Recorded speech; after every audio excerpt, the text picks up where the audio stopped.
Welcome to Partners in Ministry. I'm your host, Dan Smith, and today I'll be doing a special Get to Know You segment with Betsy Kuecker. Betsy is the director at Camp Pine Lake in Eldora, Iowa. Welcome, Betsy, and thanks for joining me. Yes, thank you for having me. Hey, to get things started, why don't you tell us just a little bit about your ministry, who you guys serve, and how you serve them? Sure. I am the director at Camp Pine Lake, which is the Church of the Brethren camp on Pine Lake. There are 3 church camps on Pine Lake, and so we always all are, identifying ourselves and who we serve, and all of them are lively. Our camp started as a church camp, and that's still the heart of what we do is our overnight camps, but we branched out to where we've got a pretty lively day camp now where we welcome the community. We host a drama day camp. And our newer ministry is that we host a community meal in our off season each month where we serve people in our dining hall and have all sorts of different people that come to eat and gather. And we also deliver casseroles throughout the community on that day too. So trying to diversify what we do and serve more of our community. Yeah, having a little bit of a background myself in Christian camping, diversifying what you're doing is really important because it's not easy filling up your camp with the youth from your churches. One, because they're either not there, but summers are so busy that kids just don't have the free time, especially with athletics that are going on during the summer. So it can get to be quite the task to try to fill that up. So what is your role there, and what brings the most joy and sense of fulfillment to you in that role? Wow. Well, I'm the director, but that really, in a space like camp, we give that other titles. We call it things like chaos coordinator or big mama. And so really, I think being a director for a small community like our camp is, my main role is to help build, sustain, and hold our culture, because that's carried out by so many different people who serve in all different capacities. And so I see myself as sort of the holder of that container of who we are and how we interact with one another and teach children and people of all ages, this is how we interact in this space. Sure. Mm-hmm. And where have you found the most joy and fulfillment in what you do? Oh, well, anyone who works at a camp is going to say the young people, so I'm not going to be an exception there.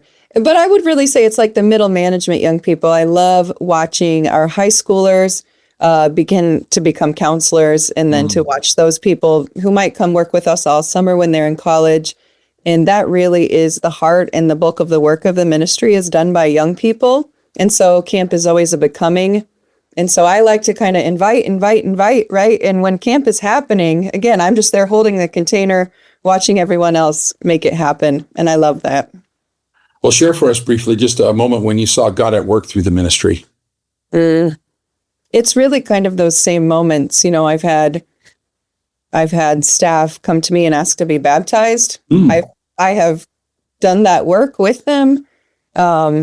We have a big deck on our lodge now, which is also beautiful. And it was able to be built because a church within our district closed. And that sounds only tragic, but it's not. It was just such a beautiful gift, and it made something possible that we thought would never happen in our space. And being on that same deck, then kind of like watching kids in the yard, those moments of knowing, as some things pass, other things are born. And as resurrection people, I think when we can recognize those patterns, it's always beautiful. Yeah, amen to that. So what's something that people might be surprised about if they learned of something that you participate or are involved with outside of ministry? Well, at this stage of my life, most of my time is either in ministry or with my own children. So I'm not very surprising in that sense, but I used to be known to whistle, and I was a state fair champion whistler, but I just have not returned in past years, but I like to whistle a song.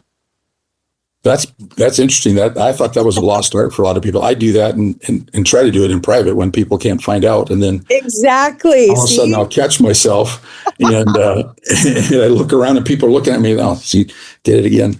Yeah, then you sell yourself out, and then they want to request songs, right? Yeah, exactly. Yeah, we're not doing that anymore, are we? So have you ever learned how to do the whistle where you're calling in the cattle? No, I've been taught, but it just, I don't know. I'm not there yet. Yeah, I can't do that either. I can't do that. I just stick with the songs It's better than me singing, that's for sure. Yes, same. So as you look back at your life, we are all influenced. Camp, for one, influences the life of tons of youth and adults. As you look back at your life, who's some important people that influenced you, and what and how did they impact you? I mean, some of the most influential people in my life outside of my own family are those of older generations, who have walked with me in my own faith. And I love to get together with them. Lots of people from our congregation have moved to the Brethren Retirement Home in Kansas. And I try to get down there once or twice a year. And I was there in January and went to ice cream with a few of them, and one woman is in her late 70s. The other two are in their 90s. And I'm in my 40s. And I said, I love being with you guys because I feel like a child, and most of the time at camp, they consider me now the old lady, right? Sure. The old lady, you don't know it's cool. And so, the people I have served, as their pastor are certainly serving me still and have always, just been there to listen and to be the hands and feet of Jesus for me in my own journey. Yeah, being connected with a vibrant Christian community sure is a fun place to be, isn't it? Mm-hmm.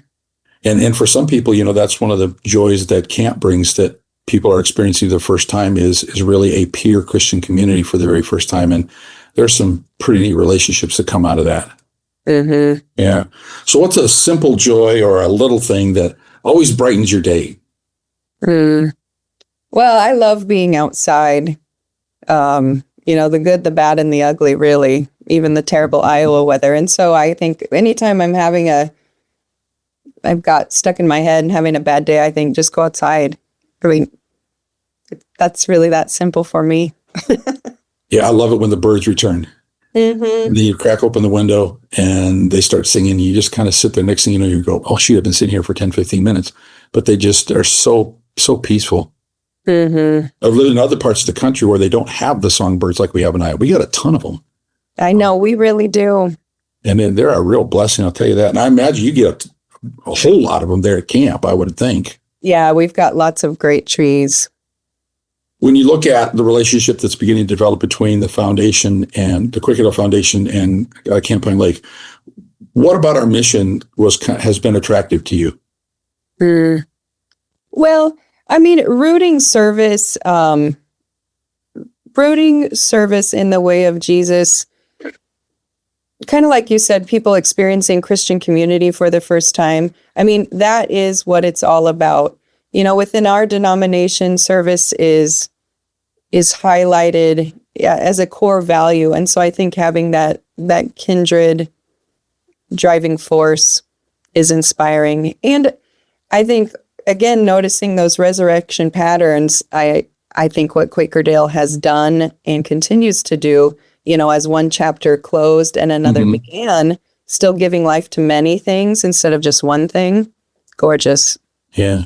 As you look at the next 5 years of ministry going on, kind of projecting, what would be your hope, or what would be your goal that the relationship would look like between the foundation and your ministry? Sustained. I mean, something that's sustained gives a different kind of life and possibility than something that is one time. Relationship over time is much more powerful. Sure. Yeah.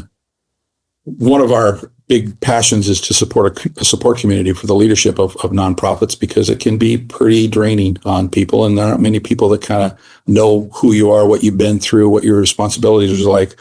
So as a support community, how can we pray for you specifically this week? Well, as you know, it is nearly Holy Week. And so, for energy, for attentiveness, for calm,